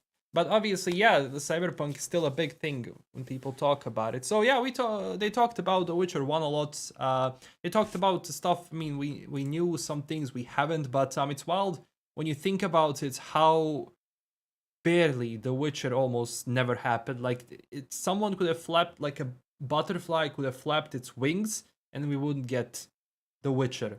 So I'm glad actually that at least when it comes to this trilogy, it's out and it's how it was supposed to be. So yeah, thank you so much for coming, everyone, to the stream. I mean, so next week it's gonna be Witcher 2. Obviously, I will be following everything. Then they're gonna talk about probably Witcher 3, then Gwent. But I'm still thinking, why 8 streams? What are they going to show for 8 streams? How many games do they have? Yeah, so when it comes to announcements, I guess that's gonna be oh my god, Louis, please, man. It's not. It's honestly, it's an insult to intelligence if you say that a project where 800 people worked on. I'm not just talking about Cyberpunk. I'm talking about any project. You're saying that 800 people and 800 people who worked on different stuff and nothing is good? That would be lying, my friend. That would be lying. That would be bait. That would be bait. As I said, criticizing a company in a game, absolutely something which people should be doing. But when you do it with a taste, because the moment when people start yelling at developers or you start arguing in any way, shape, or form, people stop listening. So if you have a message you want to get across, I'm not talking to you, I'm talking generally. If you have a message you want to get across, criticism, you have to do it in a respectful way, because the moment you don't do it, people even if you're right, let's say you're right, and you don't have a good approach, people stop listening because they don't care. It's just how it is, just how it goes generally in life. So yeah. They said a separate stream for V3. Where I need to see where they posted all of that. I need to well, I probably tweeted it somewhere, and I'm sure there's going to be a press kit that we can look over.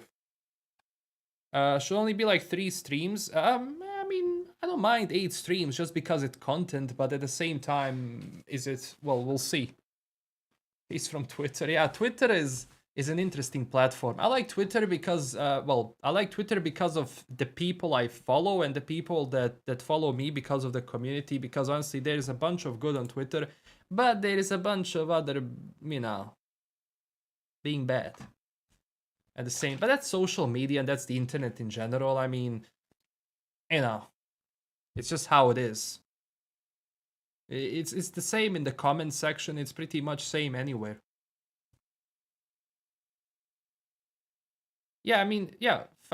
When it comes to discussions, generally, I think if we all have a normal discussion, a lot of things can be achieved. Because I was critical of Cyberpunk of many things that I talked about in my videos, but there's other things which I enjoyed from the game, and that's logical way to talk about it. Because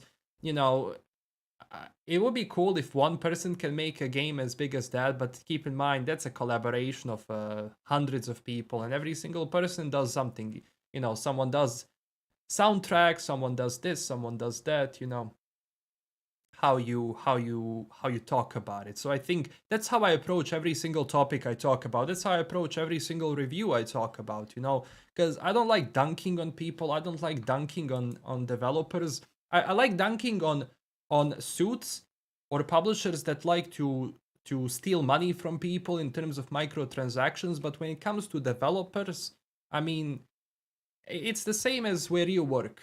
You don't really have a say. If you're working at a corporation or a company, you don't really have a say what your corporation does. You work in it and you follow up the task. I mean, when you're a developer, obviously you use your own talent but even that talent comes because you have a task to finish, an already predefined task. So that's just how it is. I mean, that's why I don't understand when people go after developers. Like, what can they do?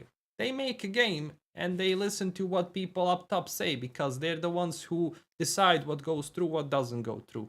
So that's pretty much it. Like, I mean, it's like that anywhere. Activision, Blizzard, Ubisoft, everywhere it's like that. You have top people making decisions. Everyone else is just a workforce. We don't have a say in it. And especially, I mean, I don't know, like, it depends from company to company overall, but I always say treat developers right, because if you don't treat developers right, you don't get 100%. When you treat developers right and you offer them a normal work environment, you're going to get the most out of people. I'm a producer, but I don't work in video games industry. I do events. I do something related to film, TV, and theater. And even then, if I don't give people who are working on my project proper food, proper place to sleep, rest, benefits, whatever, I cannot expect 100% from them. I give you everything, and then I expect you to do your job. That's just how I do it. Like blaming camera operator because the director makes a bad decision. Yeah, pretty much. Or, I mean, yeah, that can be said in that way. So what did you all think about the actual stream? Obviously, there was a little bit too much talking for some, but I wish they actually had some images and, as I said, archive, like videos from like the development of The Witcher 1. It would be cool to see like the offices maybe during that time, because I'm sure someone took a picture or something. Yeah.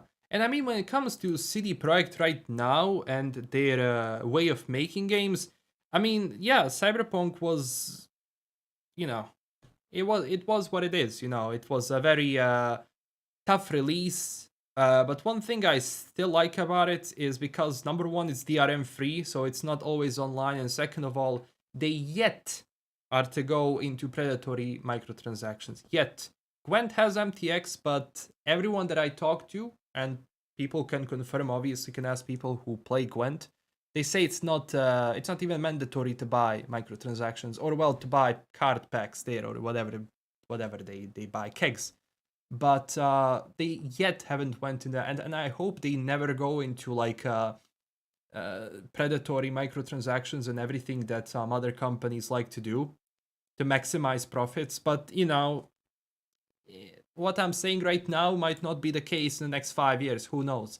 There's been many companies who have changed throughout the years, who I consider that are never going to do it, and they do it, you know. David Guetta was really sad. Yeah, I mean, yeah, he's always like that. Every interview, like where you have Marcin, is like he's always like that. He's always, you know, very slow when he's talking, when he's explaining stuff. So yeah. Yeah, so when it comes to 1.6, I'm sure that's gonna be coming at probably at the. I'm not like, are they going to really release the 1.6 after like 8 weeks? I don't know. That would be interesting if it happens that way, but who knows? We'll see, I guess. Yeah, the next streams are going to be live, so there's gonna be more interaction with that. We'll see. I mean, I would still love a roundtable for the first one, but yeah. They announced the date for the Witcher update? No. Absolutely not. Yeah, it's still the first stream in that sense. At least Marcin's hair got... Yeah, like, I remember there's like an image. Every single game that CDPR releases, and then the face of Marcin. How he became more depressed. Yeah, I mean, like, yeah, same with Take-Two Interactive and Rockstar. I mean, Rockstar has talent. Take-Two has talent working for them. There is no denying that. The people who are working as developers for let's say, who are working on Red Dead Redemption 2 or GTA 5 or any other GTA, or now the upcoming GTA, I mean, the talent is there. I know that from the talent perspective, Rockstar is gonna nail it, but my worry about, you know, that is, what is the publisher gonna do? Are they going to push more shark cards? How are they going to... Which direction are they going to push their game in? That's my worry about GTA. It's not the talent, because I know they can do it. They can pull it off. I mean, when it comes to Rockstar, they invented that formula along with Driver, but they upped the formula a lot for their games. So, you know. But what is... was that Strauss Zelnick? Is that Zelnick? Who's the CEO? What is he gonna think about it? Oh, we'll see. In my opinion, 1.6 patch will most likely be released in August, a few days before the investors' teleconference, which is on September 1st. It wouldn't be impossible. At the same time, I think that's a long time, but I wouldn't be surprised. I wouldn't be surprised at all. So there might be some truth there, for sure. That's why I'm waiting on the walkthrough, because I want to have a modded walkthrough of Cyberpunk, and I want to do it live. But now I'm thinking, like, if I start doing that walkthrough, my mods are gonna break when 1.6 comes out. But modding in Cyberpunk is a lot easier than in The Witcher 3, a lot easier, especially with Cyber Engine tweaks. Yeah, also when it comes to, I made a video where I talked about CDPR going into multiplayer, and yes, their team for online or multiplayer is expanding. We have the Molasses Flood, which is, it seems here, working on something which is gonna be co-op. Again, Molasses Flood is a small team, so don't expect them to do anything huge. Don't expect some big multiplayer game if they do co-op or multiplayer in the first place. But that's what they like to do. That's their previous game from the Molasses Flood was co-op up to 4 people. So there might be something similar to their next game, but we'll see. That's not coming anytime soon. I won't think about it yet, because they still have the expansion. They still have the next gen edition of The Witcher, and then after that, maybe. How long is it gonna take for playthrough? I mean, if we're gonna be doing Cyberpunk playthrough, I mean, you can normalize the length of that playthrough, because that's how Cyberpunk can be done if we're not going into completionist. Yeah, I will definitely stream my walkthroughs, because I was thinking uploading and doing a let's play and then editing that and uploading, honestly, that's kind of boring, and I don't like it. I mean, it's cool, but I would rather have, live stream the game, have live interaction with people, and we can talk more about the game that way. Yeah, I mean, obviously, everything multiplayer is gonna be done in Unreal Engine, because it makes more sense. Red Engine is pretty much now gonna be gone, and you don't develop games in an engine you don't support. Simple as that. Yeah, I mean, I wouldn't, like, don't worry about the game breaking for the streams. Once the patch comes out, your mods are just going to be disabled. It's not going to break the game. Even if it does, you can just verify your files and that's it. But again, Cyberpunk is a lot more modding friendly than The Witcher, so even if the patch comes out, you're gonna have some mods which are going to work. Or, well, most mods are going to work. I think you'll just need to install the new Cyber Engine tweaks so the other mods can start. Because, as I said, everything goes, or, well, most things go now through Cyber Engine tweaks. It's a good thing. It's a good framework.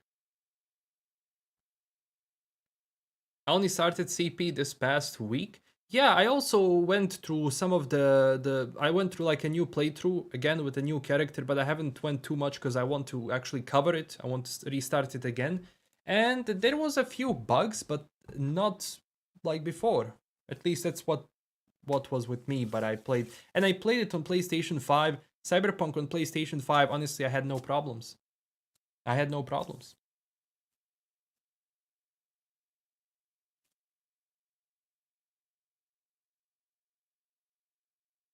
Yeah.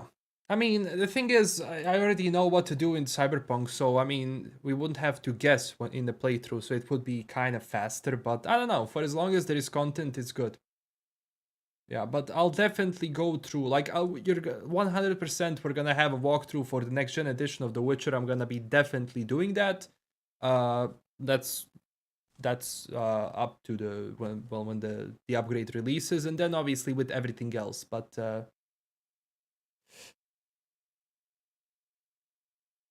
they announced a new single-player expansion pack for Gwent ahead of stream, and it's coming out. Let me see that.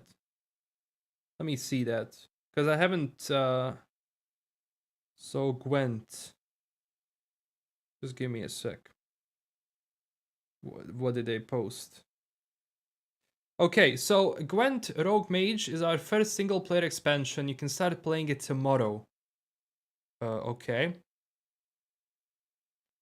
So Devil Driven, friend of the channel, definitely check him out. As compatible with Mac M1, not at launch, I'm afraid. So if you're a Mac user, single player expansion. Let me see what IGN actually said. Let's go through it. Let's go through it pretty quick before I wrap things up.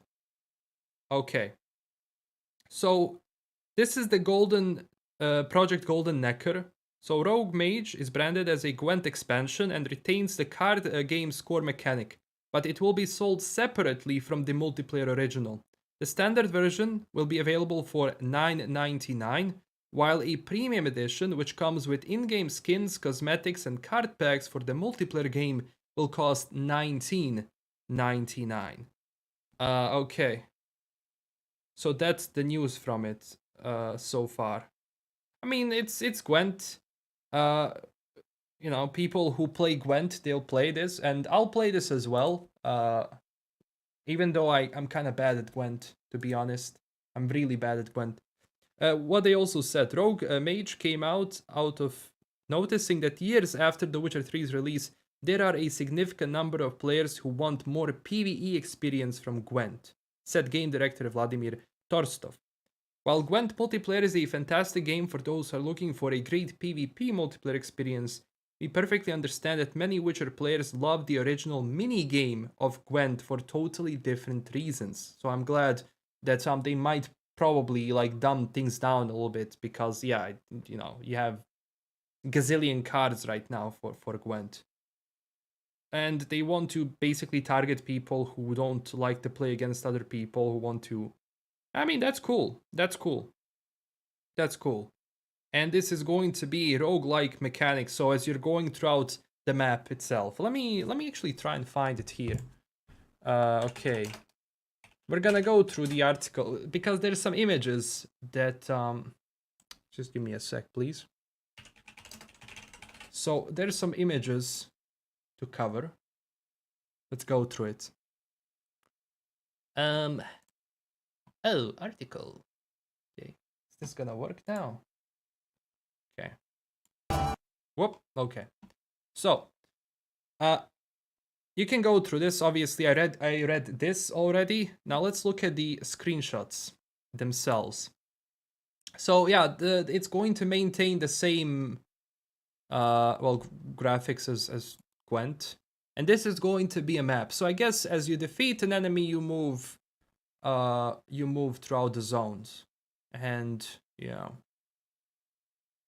it's similar to Thronebreaker, but you don't have Meave actually walking. And I really like, one thing I would love is, it's never gonna happen, but if Thronebreaker, if they remove Gwent from Thronebreaker and they release the game in the form that it was released, I would love it if you had fighting from that perspective. I mean, I know that people like Gwent, but it's just what I think. Yeah, so it's $10 for single player, and it's $20 if you want the cosmetics for multiplayer itself. So yeah, I mean, this is still going to be Gwent from the new Gwent, and you're gonna have the stones here, the stones of power. Upgrade the unit by 3 or gain 20 energy. Okay, there's gonna be energy. There's gonna be some... Okay.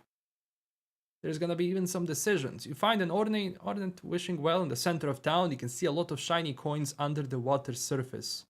Okay, so we can have some things on the side as well. Pick treasures. So different cards. Yeah, I'll try it out. We'll try it out tomorrow. Why not? Even though I'm bad at Gwent. And I'm guessing this is gonna be what? Main menu or a part of the location? Huh. Okay. Let me see if they said something else here. So, it's estimated that it will take players more than 30 hours to collect and do everything in the game. Ah, and Rogue Mage includes an extensive set of achievements to unlock too. Oh, I like this. Follows the Mage Alzur as he attempts to create the very first Witcher. Oh man, that's a very nice image. So this is how they imagined Alzur. He reminds me of Zardas from Gothic a little bit. Yeah, so PC, Android, and iOS, and there was a question about Mac M1, and they said it's not available at launch, but I guess later on. Okay, this is the other news that they have. Okay, so yeah, this is the Golden Necker. I did not expect that this is coming out so soon. So the Molasses Flood project might not be that far away, and by not far away, I still think 2024 for that sort of a title, but still, they moved a lot faster with this one. But yeah, so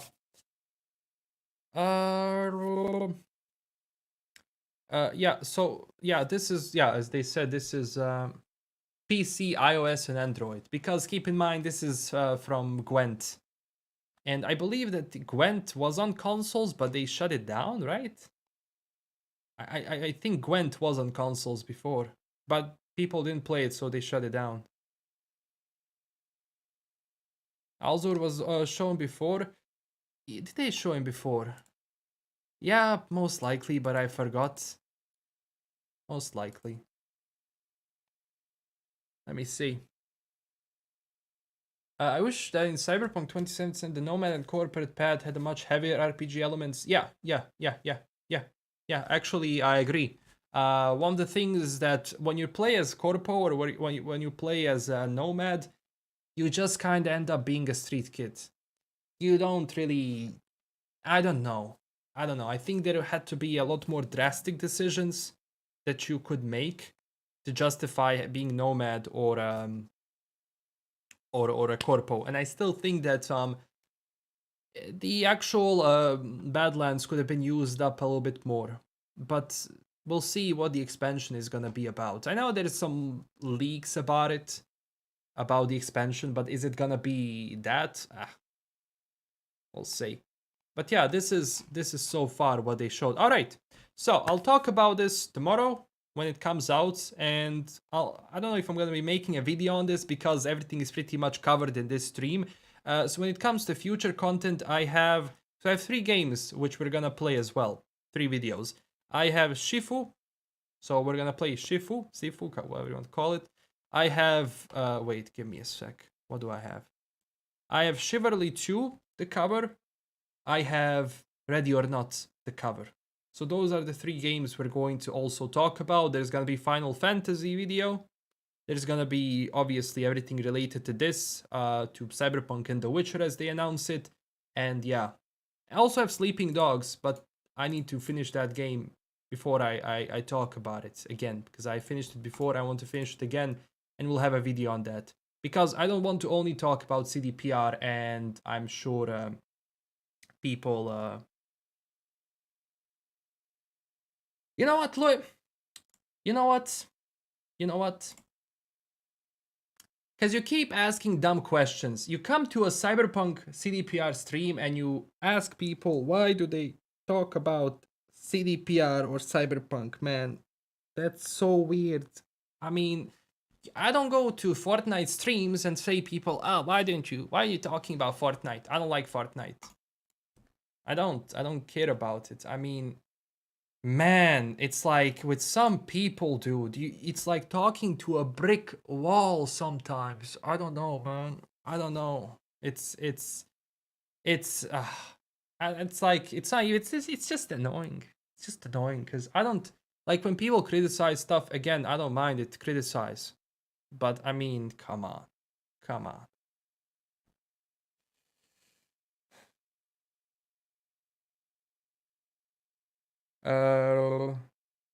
When you play their games, you aren't set on sofa. You're in there, yeah.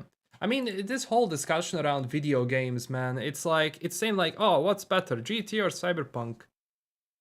Why can't we just enjoy both? I like GT for what GT is. I like Cyberpunk for what Cyberpunk is. Simple as that. I mean, I have almost 1,000 hours in GTs. I mean, most of that is from RP, but still.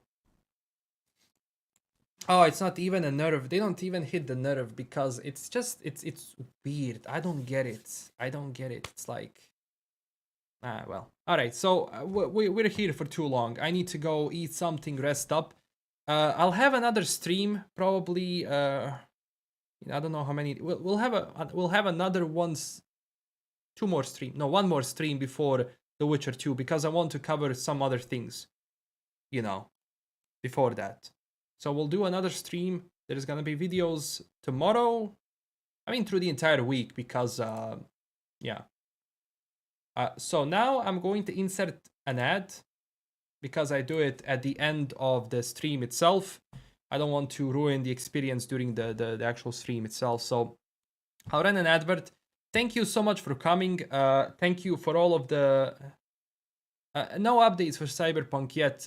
They're gonna talk about it, but they go like one game at a time. That's why there's gonna be 8 streams. So yeah. And yeah, thank you so much for watching. Thank you for stopping by. Thank you for taking the time of your day to come here and enjoy the show with us. And yeah, Justin. Gwent tomorrow, my friend.